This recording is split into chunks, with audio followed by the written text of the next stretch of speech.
మొన్న అమెరికా పర్యటనకు వెళ్లిన తెలంగాణ ముఖ్యమంత్రి రేవంత్ రెడ్డి డ్రైవర్లెస్ కార్లో షికారు చేశారు. అక్కడ టెక్నాలజీని వీడియో ద్వారా షేర్ చేసుకున్నారు. నిజానికి ఇలా డ్రైవర్లెస్ కారు అన్నది ప్రగతికి బాట అనుకోవాలా, లేక అనాదిగా కొందరికి ఉపాధి కల్పిస్తున్న రంగానికి శాపం అనుకోవాలా అన్నది ప్రపంచవ్యాప్తంగా డిబేట్ అవుతుంది. ఏఐ టెక్నాలజీతో జీపీఎస్ ఆధారంగా కార్లు, ఇతర వాహనాలు భవిష్యత్తులో డ్రైవర్ అవసరం లేకుండా నడవనున్నాయి. ఇది చాలా బాధాకరమని మన దేశపు కేంద్ర మంత్రి నితిన్ గడ్కరీ ఓ సందర్భంలో ఆవేదన వ్యక్తం చేశారు. తమ దేశంలోకి మాత్రం ఇలాంటి డ్రైవర్లెస్ కార్లను అనుమతించబోం అని తేల్చేశారు. డ్రైవర్లు ఉద్యోగాలు కోల్పోవడానికి దోహదం చేసే టెక్నాలజీ పట్ల ఆందోళన వ్యక్తం చేశారు. అయితే ప్రపంచవ్యాప్తంగా అన్ని రంగాల్లో ఆటోమేషన్ ప్రవేశిస్తున్న ఈ యుగంలో ఆయన ఆలోచనలు సాధ్యమవుతాయా అన్నది ఆలోచించాల్సిన విషయమే. ఎందుకంటే ఇప్పుడు ఆటోమేషన్ లేని రంగం ఏదైనా ఉందా అంటే నో అనే చెప్తున్నారు విశ్లేషకులు. ఆటో పైలట్ లేని విమానం లేదు. ఆటో పైలట్ ఉపయోగించి మెట్రో రైళ్లు కూడా నడుస్తున్నాయి. ఆటోమేషన్ టెక్నాలజీతో టెస్లా, BMW, బెంచ్ వంటి కంపెనీల నుంచి అత్యాధునిక కార్లు రోడ్లపై పరుగులు తీస్తున్నాయి. ఇంతకీ ఆటో పైలట్ అంటే ఏమిటి అన్న విషయాలను చూసే ప్రయత్నం చేద్దాం. ఆటో పైలట్ అనేది విమానం, మెరైన్ క్రాఫ్ట్ లేదా అంతరిక్ష నౌక పరిశ్రమలను నియంత్రించడానికి ఉపయోగించే వ్యవస్థ. నిజానికి మనుషులు చేసే పని ఆటో పైలట్లు పూర్తి స్థాయిలో భర్తీ చేయలేవు. అయితే ఈ టెక్నాలజీ వాహనపు ఆపరేటర్ చేసే పనిలో సహాయపడుతుంది, తనకు శ్రమను తగ్గిస్తుంది. కానీ ఈ టెక్నాలజీ ప్రవేశంతో ఇప్పటికే పారిశ్రామిక రంగంలో ఉద్యోగాలు ఊడిపోయాయి. విమానయానం ప్రారంభమైన తొలి నాళ్లలో విమానం సురక్షితంగా ప్రయాణించడానికి పైలట్ నిరంతరం పనిచేసి అలసిపోకుండా ఉండేందుకు ఆటో పైలట్ విధానాన్ని కనిపెట్టడం జరిగింది. ప్రస్తుత కాలంలో విమానయానం పెరగడంతో అనేక గంటల పాటు విమానాలను నడిపించడం పైలట్లకు అలసిపోయేలా చేస్తుంది. దాంతో పైలట్ నిర్వహించే కొన్ని పనుల్లో చేదోడుగా ఆటో పైలట్ పనిచేస్తుంది. మొదటి ఎయిర్ క్రాఫ్ట్ ఆటో పైలట్ ను 1912లో స్పెర్రీ కార్పొరేషన్ అభివృద్ధి చేసింది. పైలట్ అవసరం లేకుండానే విమానాన్ని నేరుగా ఒక దిక్సూచి మార్గంలో ఎగురుతూ గమ్యాన్ని చేరుకుంటుంది. దీంతో పైలట్ పై పనిభారం బాగా తగ్గుతుంది. 4 ఏళ్ల క్రితం ప్రపంచాన్ని నానా ఇబ్బందులు పెట్టిన కరోనా సమయంలో కార్మికుల కొరత ఏర్పడింది. దాంతో పరిశ్రమల్లో ఆటోమేషన్ అవసరం ఏర్పడింది. ఓ కారు తయారవ్వాలంటే అనేక విభాగాల్లో వివిధ రకాలైన కార్మికులు అవసరం అవుతారు. పైగా అప్పట్లో కరోనా వ్యాప్తి కారణంగా సోషల్ డిస్టెన్సింగ్ మెయింటైన్ చేయాల్సి వచ్చేది. దాంతో యంత్రాలను నడిపించడం కష్టంగా మారింది. ఆ సమయంలోనే పరిశ్రమ వర్గాలు ఆటోమేషన్ సదుపాయాన్ని ఎంచుకున్నాయి. అది కాస్త సూపర్ సక్సెస్ అవడంతో ఆ రంగంలో మనుషుల అవసరం తీరిపోయింది.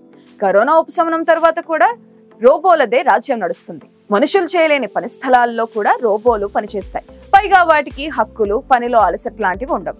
చేసే పనిలో నాణ్యతతో పాటు రెట్టింపు ఉత్పత్తి సాధ్యపడింది. అలా సర్వత్రా ఆటోమేషన్ వేగం పుంజుకుంది. ఒక్కసారి ఆటోమేషన్ టెక్నాలజీకి అలవాటయ్యాక అది లేకుండా బతకడం అసాధ్యం. ఒకసారి అసలు ఆటోమేషన్ అన్నది మొదలై అన్ని రంగాల్లోకి చొచ్చుకుపోయింది. చరిత్రను పరిశీలిస్తే తక్కువ సమయంలో యంత్రాలతో ఎక్కువ పని చేయించుకోవడం అన్నది ఒకప్పుడు గొప్పగా పరిగణించేవారు. పారిశ్రామిక విప్లవం తర్వాత ప్రపంచమంతా ఫ్యాక్టరీల పొగగొట్టాలే కనిపించేవి. సైరన్ మోతలు, యంత్రాల రోధలే ఎక్కువగా వినిపించేవి. కాలంతో పోటీ పడుతూ జనం పరుగులు తీసేవారు. షిఫ్ట్ల వారి డ్యూటీలతో కార్మికులు కాలుష్యాలను పీలుస్తూ పనిచేసేవారు. నేటి కాలంలో మనుషులు యంత్రాలను నడపడం ఓల్డ్ ఫ్యాషన్, యంత్రాలను యంత్రాలే నడపడం లేటెస్ట్ ట్రెండ్. దానికి ఆర్టిఫిషియల్ ఇంటెలిజెన్స్ తోడవడం ఇంకా లేటెస్ట్ ట్రెండ్. మీకు తెలుసా, ఆ మధ్య గుజరాత్ లో ఎక్కడో గుండె నొప్పితో ఆసుపత్రిలో చేరిన ఓ రోగికి మరెక్కడో విదేశాల్లో ఉన్న హృద్రోగ నిపుణుడు ఆపరేషన్ చేశారు. అక్కడెక్కడి నుంచో ఆయన ఇస్తున్న ఆదేశాలను ఇక్కడ రోబో యంత్రం చక్కగా పాటించింది. దాంతో రోగి గుండె ఆపరేషన్ 100% సక్సెస్ అయింది. ఆ రోగి ఇప్పుడు సేఫ్. ఇది ఆధునికతలో ఉండే బ్యూటీనెస్. అంతేకాదు, ఈ ఆటోమేషన్ కార్లు తయారు చేసే పరిశ్రమల్లోనూ అద్భుతమైన ఫలితాలనిస్తుంది. టాటా, బెంచ్, ఆడి, టెస్లా లాంటి కార్ల తయారీ పరిశ్రమల్లో మానవరహిత రోబో యంత్రాల ద్వారానే చకచకా పనులు జరిగిపోతున్నాయి.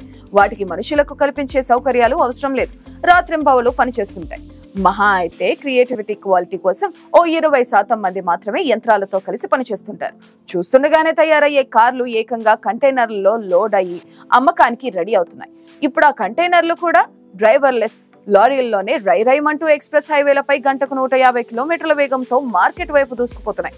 అమెరికా టెక్సస్ రాష్ట్రంలో ఇప్పటికే డ్రైవర్ రహిత ట్రక్లకు అధికారికంగా అనుమతులు లభించాయి. లోడ్ చేయబడిన ట్రక్లు జీపీఎస్ టెక్నాలజీ ఆధారంగా ఎక్కడికి వెళ్లాలో వాటంతటవే వెళ్లి అన్లోడ్ అవగానే మళ్లీ డిపోకు చేరుకుంటున్నాయి. విమానాల్లో అయితే మనం ముందే చెప్పుకున్నాం. ఈ టెక్నాలజీ ఎప్పుడో 100 ఏళ్ల క్రితమే విమానయాన రంగంలో ప్రవేశించింది. సాధారణంగా అంతర్జాతీయ ప్రయాణాలు 20 గంటలు యావరేజ్ నాన్ స్టాప్ గా జరుగుతుంటాయి. అంతసేపు పైలట్లు కారులను నడిపినట్లుగా మాన్యువల్ గా నడపడం సాధ్యం కాదు.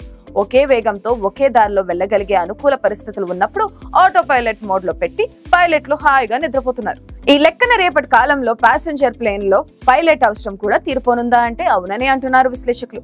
మనం చూసే కొన్ని ఖరీదైన కార్లలో క్రూజ్ కంట్రోల్ అన్న ఆప్షన్ ఉంటుంది. దానిలో స్పీడ్ సెట్టింగ్ 80 కిలోమీటర్ల దగ్గర సెట్ చేస్తే చాలు, యాక్సిలరేటర్ తొక్కాల్సిన అవసరం లేకుండా ఆ వేగంతో వెళ్తూ ఉంటుంది.